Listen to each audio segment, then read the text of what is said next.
ubukene uyu mutoza ahembwa na guverinoma. Ese Mubaraka arabizi? Ese James Kabarebe yarereye mu byubahiro bye ibi bintu arabizi? Ese nyakubahwa perezida Paul Kagame ibi bintu arabizi?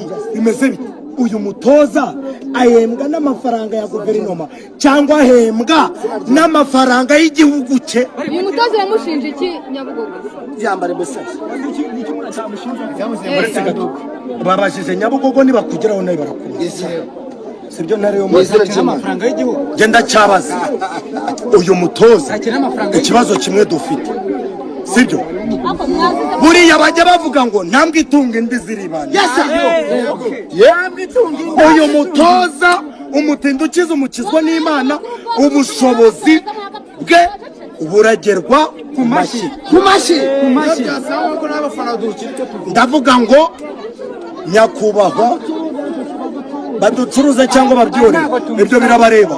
Twebwe icyo tuvuga ni kimwe, nyakubahwa perezida Paul Kagame, nyakubahwa Mubaraka Muganga, nyakubahwa Afande James Kabarebe mu byubahiro bye, abajenerali bose bayoboye iki gihugu batureberere, barebe football nyarwanda uyu mwanda urimo, bahere kuri uyu mutoza nawe ari mu mwanda, bamujyane Induba. Uretse gato wimvugira, bamujyane Induba nawe ari mu mwanda. Umva se bose bavuga nyawone cyangwa ndabeshya. Uretse gato ibyo nibirangira, nibamara kuturebera ibyo byose, baturebeye umwanda uri muri football nyarwanda, baturebere muri staff technique ya pe, baturebere mu bakinnyi ba pe, bahere kuri barafinda biruka isuka n'agatebo kare ku iperu, asanga umugore we muri Amerika.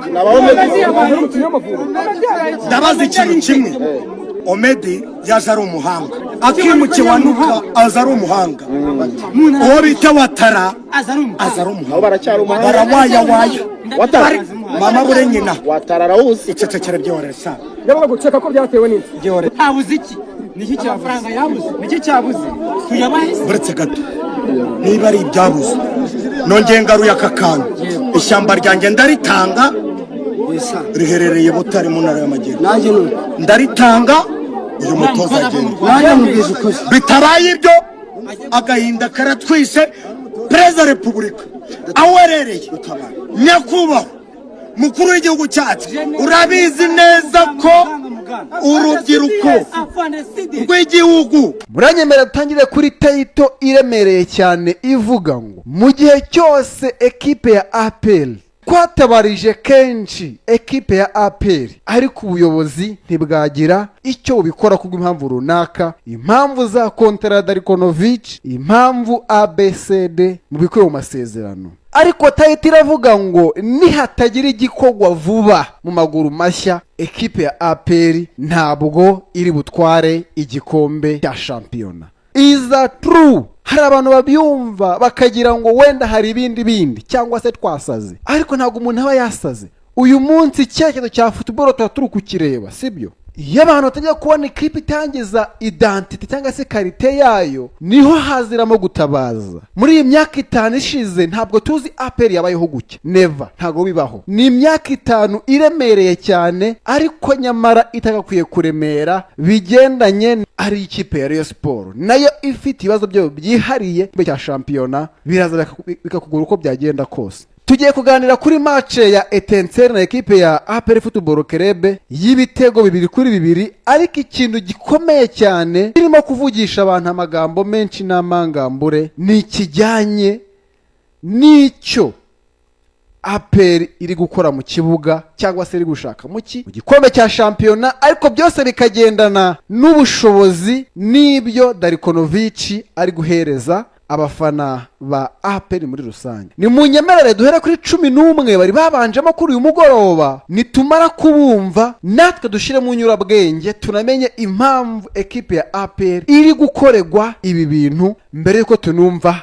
abafana muri rusange. Uwitwa Darikonovic uyu munsi ekipe yayifashira yihindagura uko yishakiye, wagira ngo na karima ke asoroma imboga, wagira ngo abamutumye bamuhaye ibirenze ibyo bamuhaga. Yari afite Ishimwe Pierre mu izamu, afite muri defense witwa Nigena Kerema, afite niyo mugabo Claude na Nshimirimana Yunusu na Byiringiro Jean Gilbert Kagege. Hagati mu kibuga yari afite Nshimirimana Ismail Pichu, Ruboneka Jean Bosco na Mohamed Lamine Ba. Yari afite Tuyisenge Arsene kuri wingi imwe, Shehe Jibril Watara ku yindi wingi, hari kwataka witwa Mamadou Si. Mu by'ukuri kuva APR yabaho tugeze ku munsi wa 24 wa shampiyona, harabura imikino 6 ntabwo Darikonovic aragira 11 kuri groupe yake barenga 30 ekipe ya APR ifite. Nta bakinyi 11 Darikonovic arabona. Mbere y'ibyo byose kuba utaramenya kumenya ngo ndajera effectif yanjye gute, birasobanura ko Darikonovic ntabwo akwiriye ko ari umutoza wa ekipe ya APR Football Club.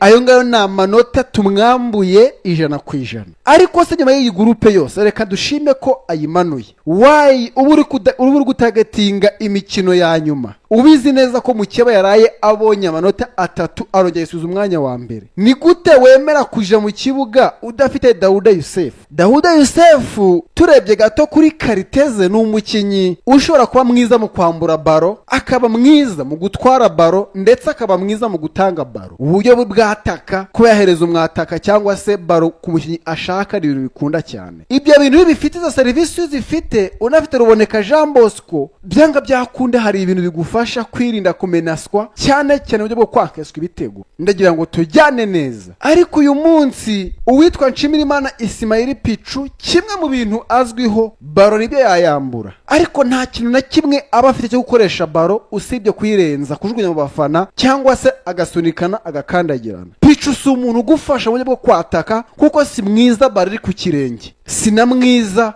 mu gutanga baro kuki ku bakinyi bagenzi be. Bisobanuye ngo uyu munsi ama ekipe nka za Etincelle aba afite ukuntu akora nka ekipe, kandi yakweretse ko ari ekipe yagutsinda mukora doro itari muri sezo ishize umwaka utaha. Kwemera kwiyima izo service rero bisobanuye ko hari ikindi kintu wowe wiyimye, wamaze gutakaza iki equilibre cyangwa se balance kuri pitch. Uburyo bwa secondary attacking ndabuvuga gute rero? Secondary attacking nabango kuzana Tuyisenge Arsene muri ekipe ntabwo ari solution nziza, hari ikindi kintu wiyimye, kuko Tuyisenge Arsene ababyibuka yarasa naho amaze gutakaza umwanya muri ekipe ya APR Football Club. It's official, yari amaze gutakaza iki? Gutakaza umwanya muri ekipe ya APR Football Club. Ariko uyu munsi byibura wiyimye service za barafinda, tubona ko we na Claude byibura afitanye connection iri hafi, nubwo nta musaruro uhambaye bitanga, ariko ni byiza kusha kuzana Tuyisenge Arsene tuguma.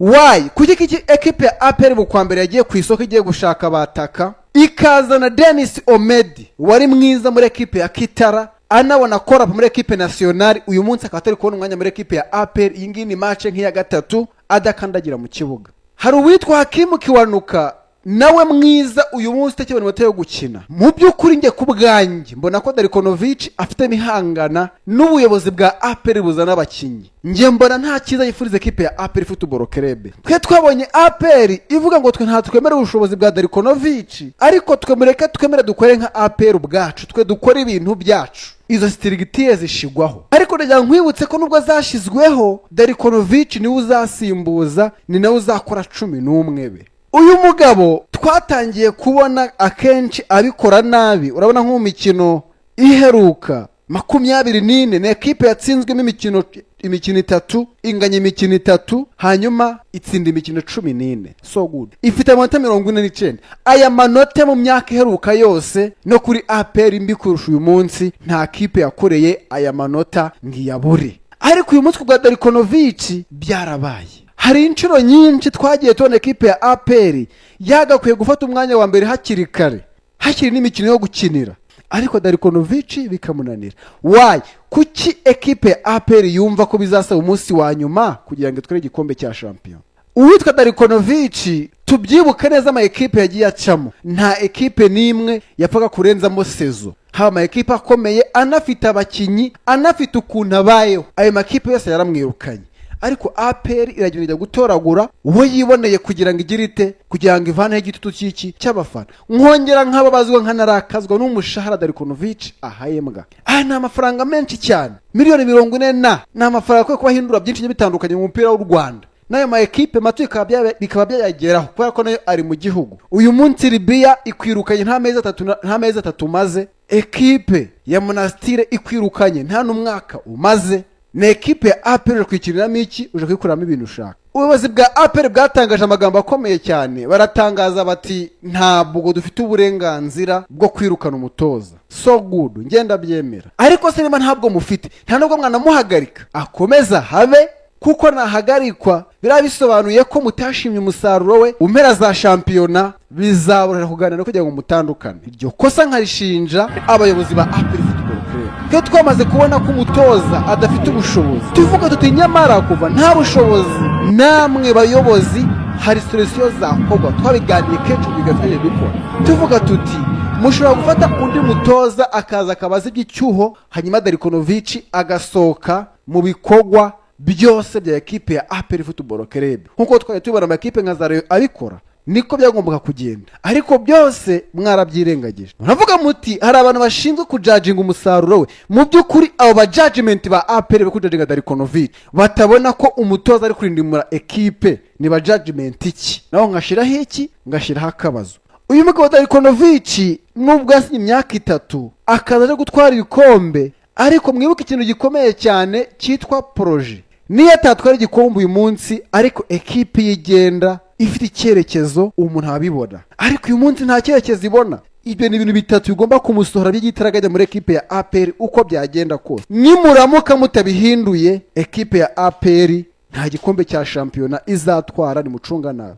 Kuko nta wamenya ekipe ya yavuye mu karere ka Ngoma itsinze mu hazi ibitego 2, nta wamenya impinduka zabaye. Hashobora kujinga imikino 6 isigaye kugira batware igikombe cya shampiyona, kubera ko bigiye kujya mu biganza byabo.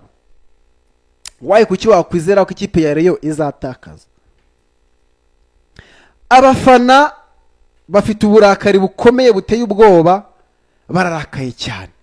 Ni mu batabare rwose mu bakureho kino cyashya, ntago ikipe yakwemeze gucya ngo bigende gucya. Ariko ngewe nanone hari indi campaign ngiye gutangiza nyuma yo kubona ko ama ekipe adupfunyikira akatubesha. Hari ama ekipe agomba gucuka akareka guhabwa amafaranga yahabwaga. Ayo mafaranga arimo n'ikipe ya APR uko byagenda kose, na APR igomba kubizamo, kuko amafaranga bahabwa na amafaranga y'igihugu. Bagomba kuyicutsa bakayiha konte yayo ikimenya. Daire na polisi nandi ma ekipe bireba ibintu bizakogweho. Turatangiza campaign tubirebaho kugira ngo ibintu uyu musesaguro ubaho mu mupira w'u Rwanda ubashe guhagarara. So urumva ko ikipe ya APR birakomeye, naho kuri radar tuzabiganiraho ku munsi w'ejo. Uyu munsi twawuhariye ekipe ya APR, ariko kubyo mu kibuga witwa Darikonovic akoza agashya rwose. Imana yonyine nizatabara ekipe ya APR Football Club. Reka nshimire buri umwe wese twabanye muri iki kiganiro. Wowe wakoze subscribe, ndi agaciro gakomeye cyane. Nkwifuza gukomeza kunogerwa na gahunda tukuzanira buri munsi mu biganiro bya Rutamu Talk Zone TV.